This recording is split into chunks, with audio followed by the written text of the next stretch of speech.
You bought an AK-12 for self-defense, specifically the JTS AK-12. The problem is you're worried now because you've been watching my videos or you've taken it to the range and you've kind of realized how finicky and unreliable exotic platforms chambered in 12 gauge can be. So I'm going to show you how you can take 15 bucks, 20 bucks maximum and run a couple of drills with your JTS AK-12 that could potentially save your life.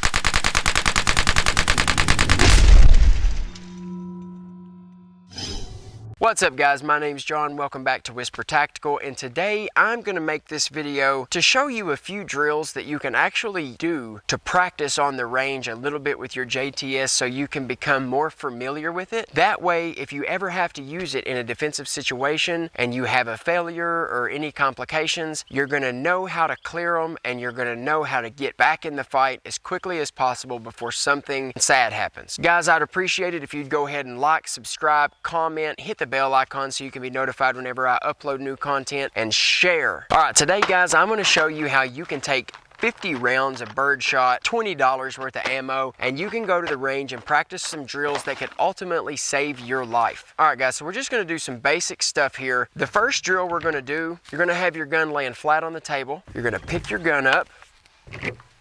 You're going to load it. You're going to rack it. You're going to go from a low and ready to a firing position. Fire. Grab your gun, put the stock under your shoulder, under your armpit, hold your gun tight. Put your magazine in. As you put your magazine in, pull the gun down. It's the easiest way to seat a magazine. Rack your round, low and ready, fire in position, pull the trigger. Don't reach down and grab your gun like all stupid. Grab your gun right. Reach down both hands, one on the grip, one on the handguard, lift the gun up, put it under your shoulder, under your armpit. As you seat the magazine, pull down on the gun. That way you're not pushing your gun up. Hold your gun in place. Rack the round, low and ready, fire in position, fire. Okay?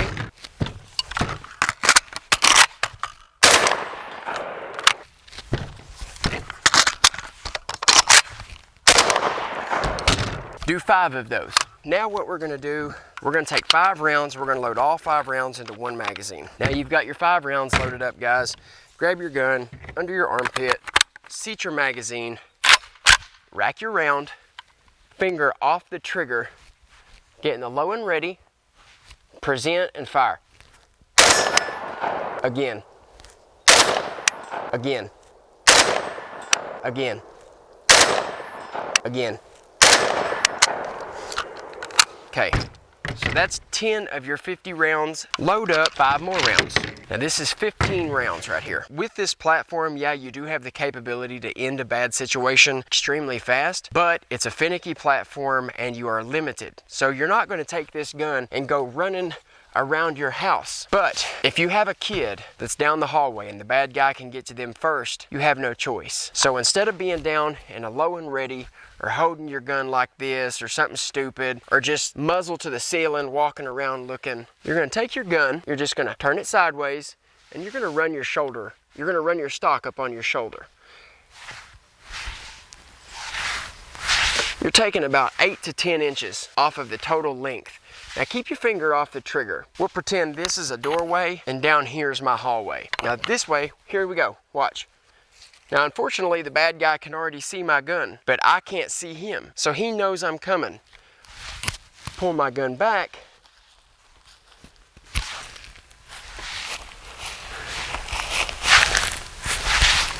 You've already got 3 points of contact here. Long guns are 4 points of contact and you have more control. That's why people like shooting them more than handguns. But right here you've got 3 solid points. Get in your fighting stance, rotate your gun, pull it out. You're dragging it across your cheekbone, your jawline, and place it. That's it. So that's what we're going to practice really quick. This is rounds 11 through 15. So pick up your gun, rack your round. Now, present and fire.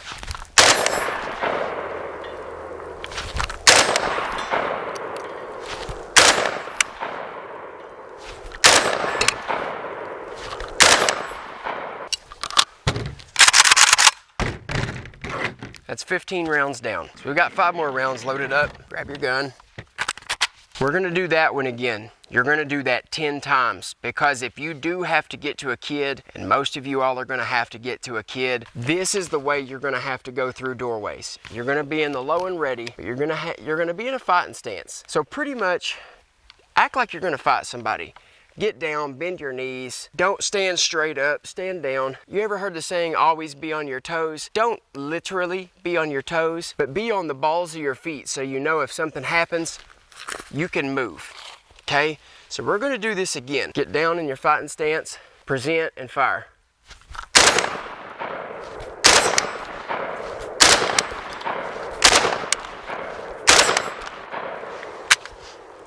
Now, that's 20 rounds. Now the last 30 rounds, they are strictly gonna be failure related. Now what you're gonna do, take your gun, make sure it's clear, put your safety on, depress your plunger here, change your gas setting to 1. Now your gas setting's on 1. You are going to intentionally induce failures for the next 30 rounds, because you're gonna shoot, there's gonna be a failure, you're gonna fix it, and then you're gonna shoot the next shot. Are you ready? So we're gonna load up 2 rounds. Pick up your gun.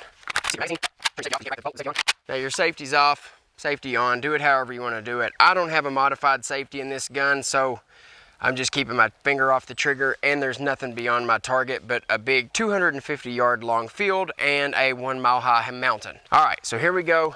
I'm in the low and ready.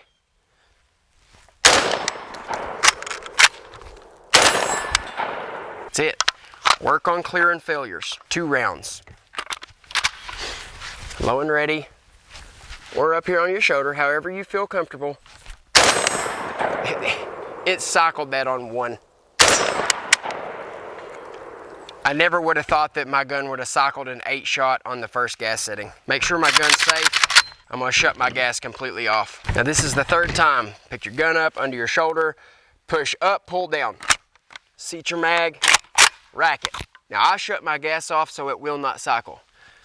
Low and ready.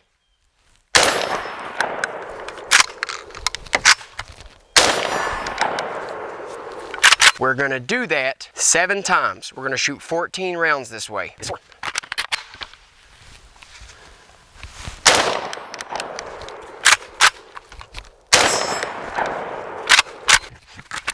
Low and ready.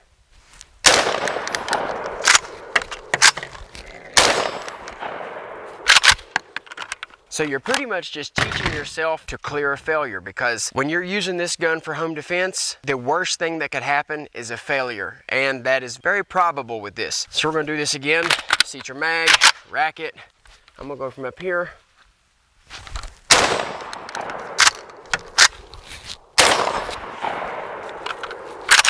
I've lost count on how many times that is, so I'll just do it 2 more times to be safe. If you had 50 rounds, then you would know how many times you've done it. So get your gun.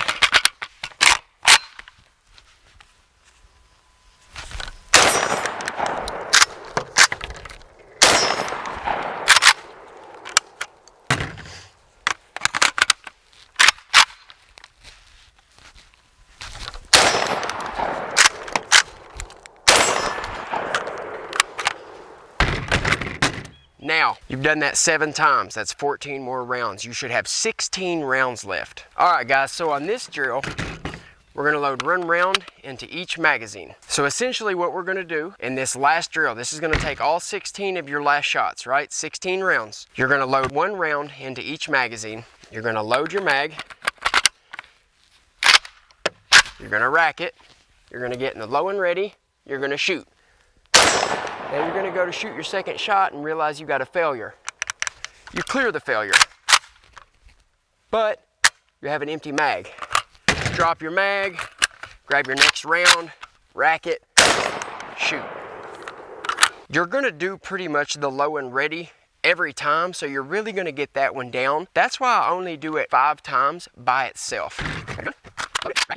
Present, fire.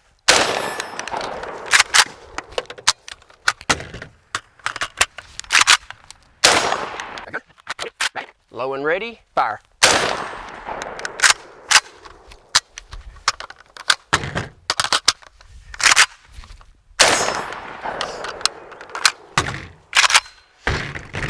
Yeah, that's why this drill, I like this drill with the JTS because it gets you ready for what could happen. Low and ready, present, fire.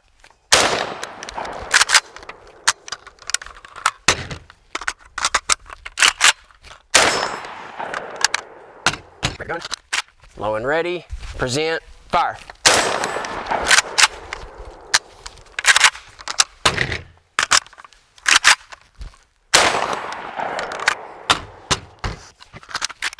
Low and ready.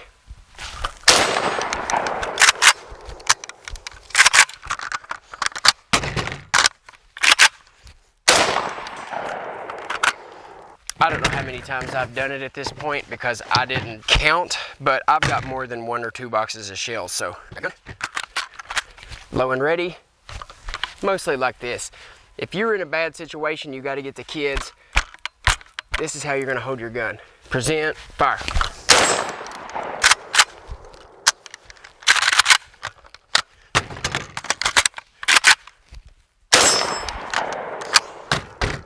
I'm gonna do it 2 more times. Just because this is a really good drill to really fix those failures. Good.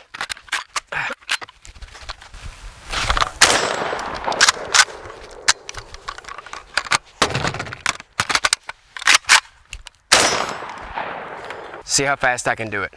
Ready?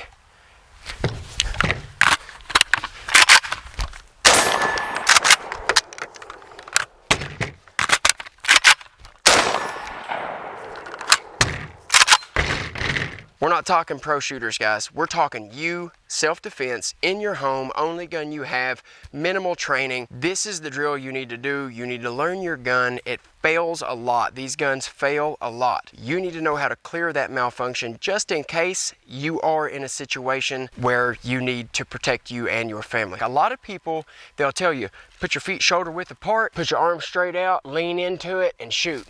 Don't do that, guys. That's terrible. Look at how ridiculous this looks. What would happen if something happened and you needed to take off running?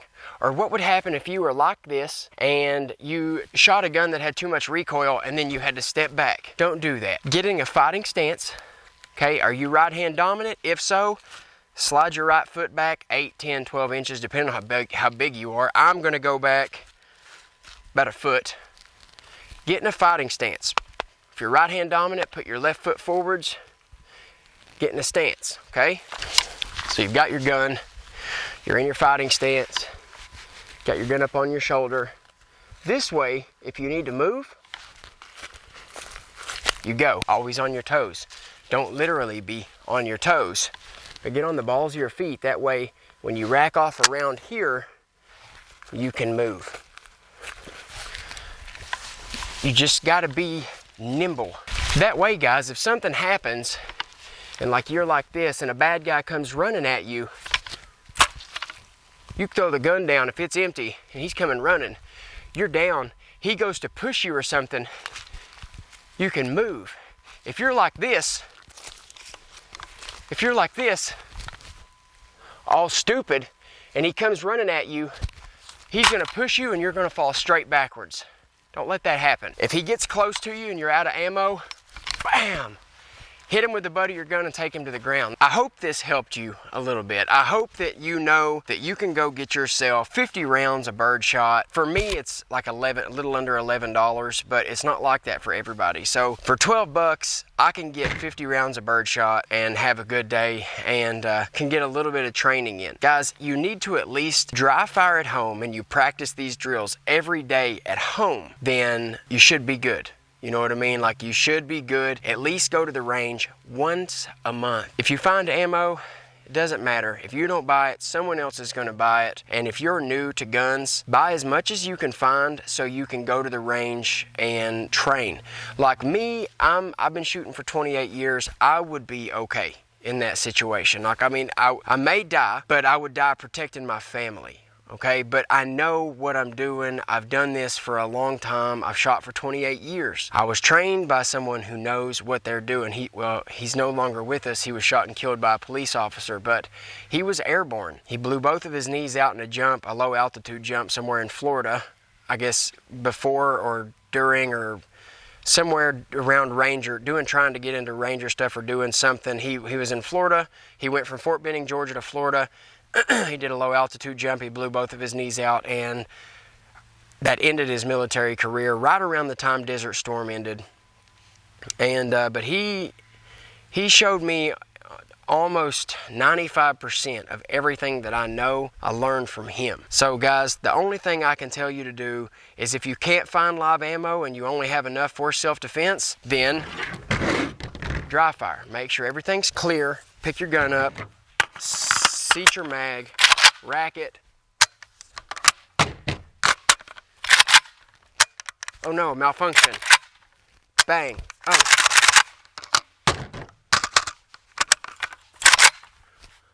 Dry firing is where most of your training is going to come in at, guys. You have to dry fire. You have to dry fire.